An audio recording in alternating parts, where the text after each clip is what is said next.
Change isn't a ramp, it's a staircase, and most of us are stuck on the first step. I'm Dr. Ryan Russell. 8 years ago, I was Ryan 1.0. Today, I'm Ryan 3.0, a PhD in psychology, a certified health coach, a published author, a husband, a father, and healthier than I've ever been. In this video, I'm breaking down the three-step staircase of real transformation. I'll show you how my life proves this model works and how you can use it to stop wishing for change and start achieving it. So first, let's talk about the desire. In 2017, I started this channel. This was Ryan 1.0, which was a change from what I had been before. I was a guy with Duchenne Muscular Dystrophy, working on a PhD, writing a novel, and I had a lot of dreams. I hoped for a relationship. I dreamed of being healthier. So I had the desire and I had the hope,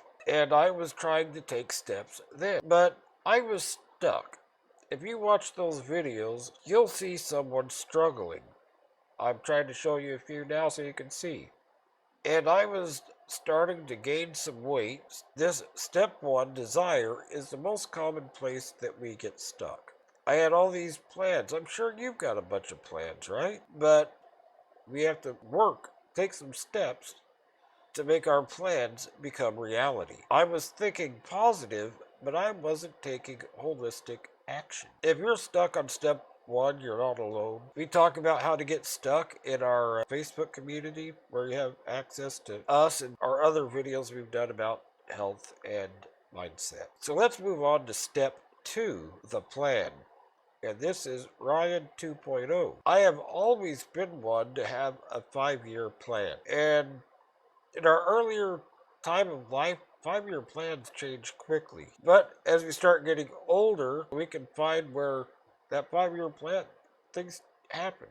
In November 2019, I decided to just stop wanting and start planning. There will be a video about this in more depth later. But I made a concrete 5-year plan. I would become a speaker, would be making money, and not have to worry about limiting my income because of the government, because I'd be able to make enough to have a caregiving, and I would be married. Also, part of that there was to have a van where I could ride in the front. This is when I first started acting as a life coach and a mindset coach. I was applying the principles I was learning in my PhD, and I was planning my future. At the time, I was knee-deep in my dissertation, and there were a few times I thought, I really don't want to do this.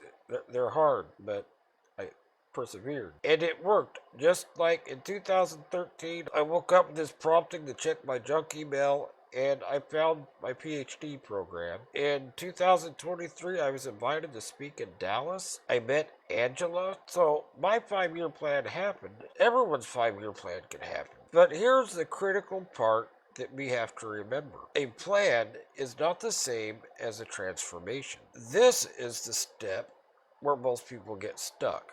I was a mindset coach, but I was still physically unhealthy, and in some ways probably mentally.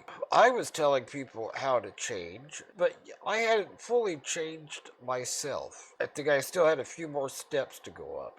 If you'll notice, it's human nature to be stuck, get out of it, and then get stuck again. Maybe you've been stuck, you got out of it, and if you feel stuck again, that's human nature. That's okay, because we can always get unstuck again. So if you've made it past step one and now you're stuck on step two, Angela and I are health coaches, so this is primarily for your health. But if you're stuck on step two, you need more energy to do the things you want to do. You need to be healthier. There's another link down there that says how you can contact our coaching page, or you can text that number to talk to us, and we can talk about health. Now, let's go to step three, Ryan 3.0, where I'm at right now.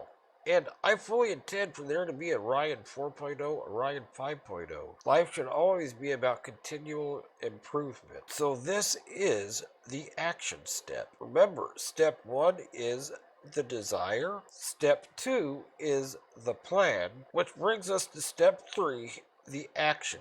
So desire, plan, and action. The catalyst was my health and being ready and the kind of man that was ready to be a husband and father. Angela has changed my life. I came here and I learned how to be healthy. My parents passed away in 2021. I was deep in debt and I was eating terribly. Like I was living on $50 to $100 of food a month and I was just ballooning up, gaining so much weight. I would try to eat less. I didn't know why. But Angela has helped me. She didn't just support my mindset, she changed my biology. When I married her, she was a health coach, and I thought, okay, she could help me. She got me off the chips, she got me off the pasta, got me off corn, got me off gluten. We've learned I'm intolerant to all of that, so the inflammation is gone. It's hard for me to weigh myself, to know what my weight was, but my ring size went from an 11 and a half to now I have a size 10. This is my fourth wedding ring. And I lost at least 25 pounds without a minute of cardio.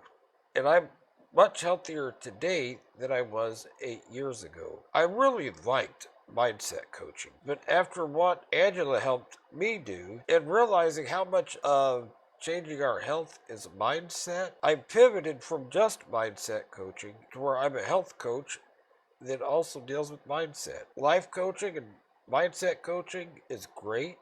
When you talk to somebody and you can see in their eyes that something has clicked or they've decided to make a change in their life, it's amazing. But it's even more amazing when you can see that change in their eyes and when you see the change happen physically in their health. And they can start doing things that they didn't think they could do anymore, that they thought was only a desire. I realized my experiences weren't wasted. Sometimes I felt stuck just because I wasn't moving forward. I felt like with my disability, I was just kind of trapped with no way out. But by taking these steps, believing and having a hope and a purpose, I knew that it could happen. And it did. So I'm a husband. I'm a dad. I'm a health coach. I'm a published author. I've got my PhD. I'm a speaker now. And I'm healthier now than I probably was at 30 or 25. So this is Ryan 3.0, and this can be insert your name 3.0 too. But this all started by taking that final non-negotiable step, action. One of my favorite movies of all time is Indiana Jones and the Last Crusade. That leap of faith is the most important step. And if you're not sure what I'm talking about, I encourage you to go watch that movie. So how do you change who you are today to who you want to be? You climb that staircase, and here are your action steps. Step 1, the desire. This is you 1.0. Get crystal clear on what you want. Write it down, acknowledge what you don't like with your life right now, and remember that that's your fuel that you need to empower you to the next step. Step 2 is the plan. Don't just dream. I was always a dreamer waiting for things to happen and to fall into place, but I had to take action. So plan. What's your 5-year goal? Write it down. Refer to it. And know that it can change sometimes. Now let's make this easier. Instead of a long, far off goal, what's your 1 month goal? What's some small thing you can do today that will help you move that direction? What's the one thing you can do tomorrow? This is your map. And you may very well find that by taking these smaller steps, you get to a destination beyond what you initially made your 5-year plan. Now, step 3, which is the most pivotal, is the action. And this is the hardest step. You have to execute. I didn't really achieve Ryan 3.0 until I took the action, which was biological. I lived for chips and salsa. From the time I was in middle school, I would come home and that was my snack. That was my comfort food. If I didn't know what to eat for lunch, chips and salsa. I loved that. But I love my health and my life even more. I'm a husband and father now. I gotta stay as healthy and live as long as possible. So I stopped eating those chips. Maybe your action is you need to send an email. Maybe you need to stop eating the ice cream. Maybe you need to make a call. Or, like me, you finally put trust where it belongs. And I'm going to talk to you in a future video about where I put my trust in God, and that helped me. But whatever it is, you have to do the thing that you've thought about and that you know you need to do. One thing you need to remember is you've got two forces in your brain fighting. You got the prefrontal cortex that does all your executive functioning and thinking, and you've got your limbic system or your reptile brain and back saying, no, that's too much work. We don't want to do that. So when you get sudden ideas or inspirations of something you need to do in your life, write that down, because you've got that limbic system back there saying, do I really need to make that call today? Do I really need to check that email? It's your junk email. There's not going to be anything there. Your limbic system doesn't want you to get disappointed. It's trying to take care of you. But don't let that happen. We've got that prefrontal cortex as humans for a reason. Let's use it and do some high executive functioning. If you've been with us or you're joining us for the first time, remember, on Tuesday, we do a video about health, and Saturday, we do a video about mindset or something from our lives. And normally, you'll see Angela. She's not feeling the greatest today, but this new series is dedicated to helping you to climb the staircase and become who you want to be. This series, I'll talk more about psychology and about my life with the disability, what I've learned from it. Both days are going to have great information for you. So Tuesdays, we'll talk health and wellness and fix your body. Saturdays, we'll do some positive psychology and fix your mindset. Hit subscribe so you don't miss any of these steps. My question for you is, which step of the staircase are you on right now? 1, 2, or 3? Let me know in the comments. Here's the playlist for the Life on Positivity health videos series that we do, and for this video you just watched.